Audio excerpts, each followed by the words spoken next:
The clerk will read the order of the day.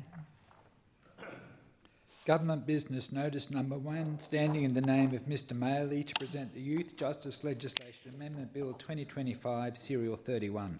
Deputy Chief Minister. Thank you, Madam Speaker. I present a bill entitled Youth Justice Legislation Amendment Bill 2025, Serial 31, and table the explanatory statement. Madam Speaker, I move that the Youth Justice Legislation Bill now be read a second time. Madam Speaker, this bill represents the Northern Territory Government's continued commitment to delivering a robust, fit-for-purpose youth justice system, one that balances community safety, impact, the victim impacts, and the rehabilitation of young offenders.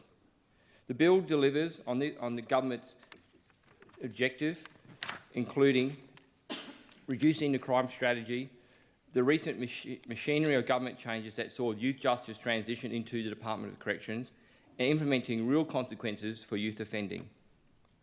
The bill also delivers on the Chief Minister's announcement on the 4th of July 2025 that this government is taking strong action to break the cycle of youth crime and restoring community safety. We are amending the Youth Justice Regulations 2006 in relation to 13 offences by adding 8 new offences and lowering the currently high threshold on a further 4 offences to ensure these serious offences have a default position of proceeding to charge. Madam Speaker, the Youth Justice Act 2005 no longer reflects the operational realities of youth justice in the Northern Territory. This bill is the first step in a broader rewrite of the Act. It equips frontline workers with the tools they need to enhance the safety and security of youth detention centres and restores consequences for youth who commit serious and repeat offences. Importantly, it embeds the recognition of victims' rights into the youth justice framework. The courts will now be required to give primary regard to the impact of the offence on victims during sentencing. The bill includes a number of significant reforms, including removing detention as a last resort from the Act. It removes the requirement for a youth or their responsible adult to consent to diversion, ensuring that diversion becomes a mandatory tool to address offending behaviour early. It introduces spit guards and waist restraint systems as approved restraints for use by trained youth justice officers, ensuring the safety of staff and detainees.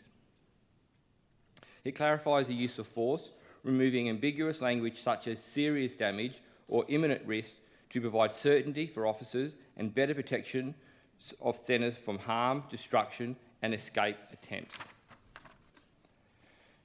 It provides for voluntary behavioural and medical separation of detainees, ensuring that practices are transparent, accountable and fit for purpose while maintaining the well-being of detainees in custody. It clarifies the CEO's powers and functions under the Act and aligns them as closely as possible with the Commissioner's powers under the Correctional Services Act 2014. It clarifies the Superintendent's powers, including their ability to arrest absent or escape detainees outside the detention centre. It dissolves the Youth Justice Advisory Committee and transfers responsibility for maintaining the register of the appropriate support persons to the Department of Corrections. The bill also amends Section 122 of the Act to require a court to impose a penalty for an offence for which the youth has been put on a no further trouble order if the court imposes a penalty for an offence that was committed while the youth was subject to the order, therefore resulting in a breach of that order. This ensures that breaches have consequences and reinforces community expectations of accountability. The bill makes amendments to Regulation 3A in relation to 13 offences to properly reflect the seriousness of those offences. No longer will serious offences such as burglary in a house at night or simple robbery have a default position of diversion. This bill will add 8 new offences and lower the threshold for a further 4 offences to ensure youth offences face real consequences. 1 offence will be removed from that list.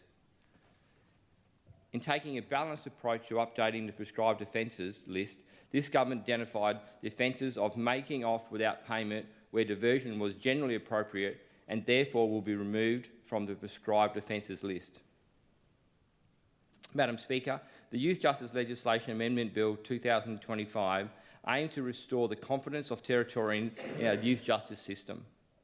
It delivers a clear message. Serious offending will be met with serious consequences, and frontline officers will have the tools they need to ensure safety, order and accountability. This government will act with decisive actions, and these amendments are only the beginning. I commend the bill to the House.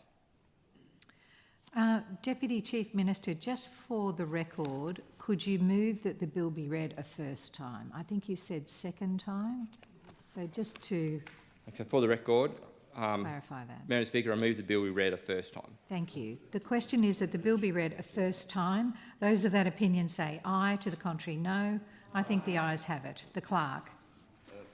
A bill for an act to amend the Youth Justice Act 2005 and the Youth Justice Regulations 2006 and for related purposes. Madam Speaker, I move that the bill be declared urgent. Madam Speaker. Yes, Minister, can you just take your seat, please? Member for Daly. Thank you, Madam Speaker. I move the following amendment, omit all words after that and insert the following words. The bill be referred to the Legislative Scrutiny Committee for report by the 28th of August 2025. Sorry, Member for Daly, just pause. Look, can you just pause there, your contribution? The Minister had the call and hadn't completed his contribution. So after he's finished, you will have the call. Thank you, Madam Speaker. Madam Speaker, I move this motion because this bill is required because Territorians demand community safety and Territorians demand consequences for actions. For a long time, Madam Speaker, the previous government eroded the consequences for youth offenders, and this bill brings back the consequences for offending.